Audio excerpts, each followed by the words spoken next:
One. All right, ladies and gentlemen. So we know for certain that COVID existed. We know for certain that it took hundreds of thousands of lives. We know for certain that the world at one point, most of the world was shut down because of COVID. We know that at some point we had shortages of supplies. We know what it did to the economy. And some kind of way, we still, as a nation, hasn't accepted the fact that it requires a unified front. The problem and the reason that COVID ravaged this nation, the most developed, the most wealthy nation in the world, is because of our divisiveness. There were people who took political advantage of a virus and made it political, and we haven't been able to disengage ourselves from that. Right now, there's an ex-president who argues that he started the vaccine, that he should get credit for the vaccine, but it's also a hoax. I defy you to let me know how you can take a vaccine for something that isn't real. Every single day, misinformation happens. We know that the Delta variant is real. We know that people who are unvaccinated are more susceptible to it. We also know that we're in the crux of deciding where we go as a nation. Because when you handle something, when you see something like this that has it's not visible, you have to have organized, unified approaches, and it varies from state to state. And this state says they'll vaccinate children, this state says they won't.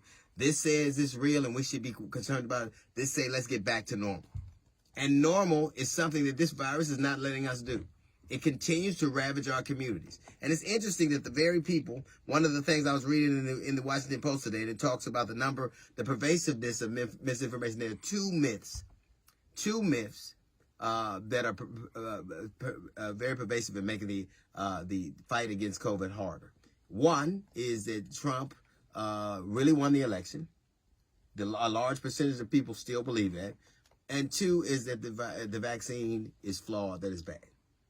Tens of millions of people have taken the vaccine. You know more people that have died of gunshot wounds than died of this vaccine, and yet we still have this argument. And the very people who are perpetrating the argument, Donald Trump has been vaccinated. Melania Trump has been vaccinated. Barron Trump has been vaccinated. Donald Jr. has been vaccinated. Eric Trump, Ivanka Trump, Jared Kushner, Rupert Murdoch, Sean Hannity, Tucker Carlson, Laura Ingraham, the entire Fox News crew. They've all been vaccinated. The senators that are telling you about not taking it have been vaccinated.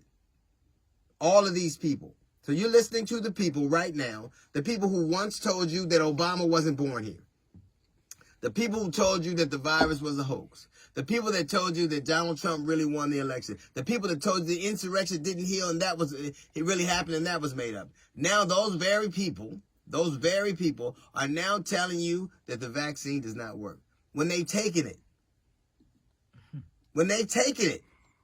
This is a political estimation and they're using you for fodder. What good does it do to tell you that something isn't true when you know it is? They're using you. The more deaths you have, the more sickness you have, the more they get to say, see, it can happen to anybody.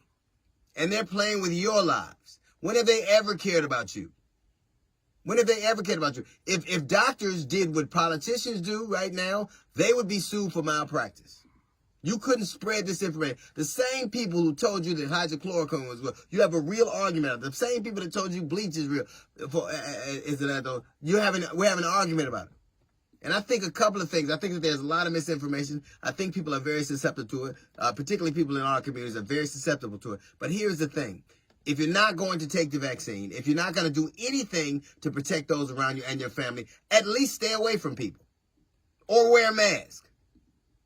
If you're not going to participate in any way, at least stay away from people that are trying to move on. At least stay away from people who have decided that they're going to do the best they can to mitigate this. You can't just stay home, not take the vaccine, not wear a mask, and stay around people. Don't tell me how much you love your family, how Christian you are, how much you love this country, when your answer is to do nothing. Oh, God will take care. You know how many Christians, how many people love God and they died of this disease? You think you're the only one? You have a special insight? Either get on or get off. I don't care, whatever you do. But stop being around people. Stop being a part of the problem. If you decided that you believe that you're not going to take the vaccine, stay your ass away from people who could potentially get sick. Or wear a mask. But nothing is never going to be the answer. Particularly when it's done to our community, what is being done right now. The people that are perpetrating these lies have a vested interest in, if they'll try to take your vote away for you, they hold power, what makes you think they won't try to take your life? And if you've decided you're going to do nothing about it, stay away from the people who are trying. That's a little note from the GED 6. We got Jazz Report coming up in 15 minutes. It's the D.L. Hughley Show.